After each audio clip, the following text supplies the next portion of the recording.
حدیث شریف میں آتا ہے آپ صلی اللہ علیہ وسلم کا ارشاد ہے کہ پہلے روزے کی برکت سے اللہ تعالیٰ زندگی کے پہلے تمام گناہوں کو معاف فرما دیتے ہیں۔ دیکھیں، یہ عبادت جو ہوتی ہے وہ محبوب کی اداؤں پر چلنے کا نام ہوتا ہے۔ حدیث شریف میں آتا ہے آپ صلی اللہ علیہ وسلم کا ارشاد ہے، فرمایا ہمارے اور یہود و نصارہ کے روزے میں فرق یہ ہے کہ وہ سحری نہیں کرتے اور ہم سحری کرتے ہیں۔ اور آپ صلی اللہ علیہ وسلم نے فرمایا کہ سحری کرنا برکت ہے، اس سے بشاشت ہوتی ہے، اور جو سحری کرتا ہے اللہ تعالیٰ اور اس کے فرشتے اس پر رحمت نازل فرماتے ہیں۔ حدیث شریف میں آتا ہے اور فرمایا کہ نہ بھی دل چاہ رہا ہو تو بھی ثواب کی نیت سے، سنت کی نیت سے سحری کریں۔ دیکھیں، ہم روزہ اللہ کا حکم سمجھ کے ہی رکھتے ہیں، ثواب سمجھ کے رکھتے ہیں۔ تو جیسے روزہ رکھنا ثواب ہے، اللہ کا حکم ہے، ایسے ہی سحری کھانا بھی ثواب ہے اور اللہ کا حکم ہے۔ دیکھیں کتنی بڑی خوش نصیبی ہے، کھا بھی رہے ہیں اور ثواب بھی کما رہے ہیں۔ یعنی جیسے بھوکا رہنے میں اللہ کے حکم سے ثواب ہے، ایسے ہی اس موقع پر کھانے میں ثواب ہے، اور اللہ تعالیٰ اس کے فرشتے رحمت نازل فرماتے۔ سنت ہے سحری کرنا۔ اور پھر فرمایا کہ اگر کھجور سے سحری کرے تو الگ ثواب ہے۔ اگر مثال کے طور پر کسی آدمی نے رات کو دیر سے کھانا کھایا، 12-1 بجے کھانا کھایا، اب صبح اٹھ گیا سحری کی نیت سے، تو اگر اس نے 1-2 کھجور کھا لی، 3 کھجور کھا لی سنت سمجھ کر، تو سحری کھانے کا ثواب بھی مل گیا اور کھجور سے سحری کرنے کا ثواب بھی مل گیا۔ اسی طرح سحری آخر وقت میں کھانا زیادہ ثواب ہے۔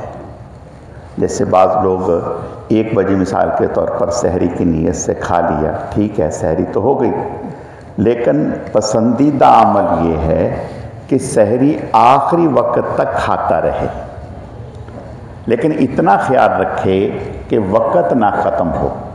اگر وقت ختم ہو گیا اور یہ کھاتا رہا تو پھر روزہ نہیں ہوا، اس کی قضا ہوگی، کفارہ نہیں۔ یعنی ایک آدمی اس خیال سے کہ ابھی وقت ہے اور وہ سحری کھا رہا ہے، بعد میں پتہ چلا کہ میری گھڑی خراب تھی یا مجھے مغالطہ لگ گیا، ٹائم تو ختم ہو گیا تھا، تو اب اس کا روزہ نہیں ہوا۔ اسی طرح ہمارے ہاں یہ ایک معروف ہے کہ بھی آذان پر روزہ رکھتے ہیں اور آذان پر بند کرتے ہیں، آذان پر افطار کرتے ہیں۔ نہیں، ٹائم ہو گیا روزہ بند ہونے کا تو بس اب روزہ بند کر دینا ہے، خواہ اعلان ہو یا نہ ہو، سائرن بجے یا نہ بجے، اب ہم نے روزہ بند کر دینا ہے، یعنی اب کھانا پینا بند کر دینا، اب نہیں کھانا۔ اسی طرح جب افطار کا وقت ہو، دیکھیں اللہ تعالیٰ کھانے میں فرمایا تاخیر سے، یعنی تاخیر سے کھائیں، اور جب افطار کرنا ہو تو جلدی کریں۔ بلا وجہ، بغیر کسی وجہ کے افطار میں دیر کرنا، تاخیر کرنا، یہ مکروہ ہے۔ فرمایا جیسے ہی افطار کا وقت ہو جائے فوراً افطار کر لیں۔ اپنی گھڑی ٹھیک ہونی چاہیے اور پتہ ہونا چاہیے، کیلنڈر گھر میں ہونا چاہیے کہ بھئی افطار کا وقت یہ ہے۔ جیسے ہی افطار کا وقت ہو، دعا کر کے، دعا پڑھ کے، بسم اللہ وعلی برکت اللہ، اللہم لک صمت و بک آمنت وعلی رزقک افطرت، یہ دعا پڑھ کے روزہ افطار کر دینا چاہیے۔ اور افطار میں بھی کوشش کرے کہ آدمی کھجور سے افطار کرے۔ ویسے تو کسی بھی چیز سے افطار کر سکتا ہے، لیکن اگر ثواب کی نیت سے کھجور سے افطار کریں گے تو انشاءاللہ اس افطار کرنے میں بھی ثواب ہے۔ جب ہم نے روزہ رکھ لیا تو پھر کچھ چیزوں سے بچنا ضروری ہے۔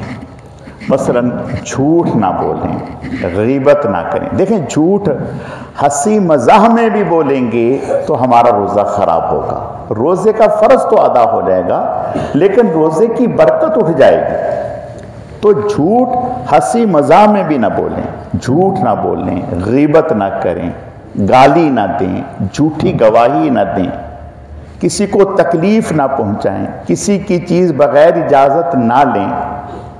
تو یہ جتنے بھی گناہ کی چیزیں ہیں ان سے اپنے آپ کو بچائیں تاکہ ہمارے روزہ اور اس کی برکات قائم رہیں۔ روزے کی حالت میں حجامت کر سکتے ہیں، آپ بال بنوا سکتے ہیں، ناخن کاٹ سکتے ہیں، خوشبو سونگھ سکتے ہیں، اگر بتی کا دھواں نہیں، ویسے جو خوشبو ہوتی ہے وہ خوشبو لگا بھی سکتے ہیں، اور روزے کی حالت میں ناخن کاٹ سکتے ہیں، روزے کی حالت میں نہا سکتے ہیں، لیکن نہانے میں غرارہ نہ کریں، کلی کریں، غرارہ نہ کریں، یعنی جیسے منہ میں پانی ڈال کے آدمی غرارہ کرتا ہے اس طرح سے غرارہ نہ کریں۔ اس میں ڈر رہتا ہے کہ پانی حلق سے نیچے نہ چلا جائے، اگر پانی حلق سے نیچے چلا گیا تو روزہ ختم ہو گیا۔ کھارے پانی سے اگر کلی کر لی، جو نمکین پانی ہوتا ہے، تو اس سے روزے پر کوئی فرق نہیں پڑتا۔ روزے کی حالت میں مسواک کر سکتے ہیں، روزے کی حالت میں سرما لگا سکتے ہیں، روزے کی حالت میں اگر خدا نخواستہ کسی کو الٹی ہو گئی تو اس سے روزے پر کوئی فرق نہیں پڑتا۔ اگر جان بوجھ کر کسی نے الٹی کی، قصدن الٹی کی، اور وہ اتنی ہے کہ منہ بھرنے کی مقدار ہے، تو پھر روزہ ختم ہو گیا۔ اور اگر از خود الٹی ہو گئی، خواہ جتنی مرضی ہو، اس سے روزے پر کوئی فرق نہیں پڑتا۔ روزے کی حالت میں کوئی بیمار ہو گیا، خدا نخواستہ کسی کی طبیعت خراب ہو گئی، انجیکشن لگ گیا نس کا یا گوشت کا، اس سے بھی روزے پر کوئی فرق نہیں پڑتا۔ روزے کی حالت میں بھولے سے کسی نے کھا لیا یا پی لیا تو اس سے بھی روزے پر کوئی اثر نہیں پڑتا۔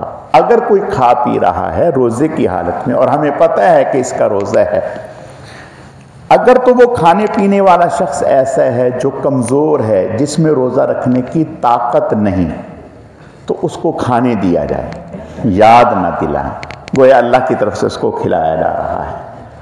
اور اگر کوئی صحت مند ہے، اس کے لیے روزہ رکھنا کوئی مشکل نہیں، تو اس کو یاد دلا دیں کہ میاں آپ کا روزہ ہے، اور جب اس کو یاد آ جائے تو فوراً وہ جو منہ میں ہے اس کو تھوک دے، اب اس کو نگلے نہیں، تو اس کا روزہ برقرار رہے گا۔ اللہ تعالیٰ سمجھنے کی، عمل کرنے کی توفیق عطا فرمائے۔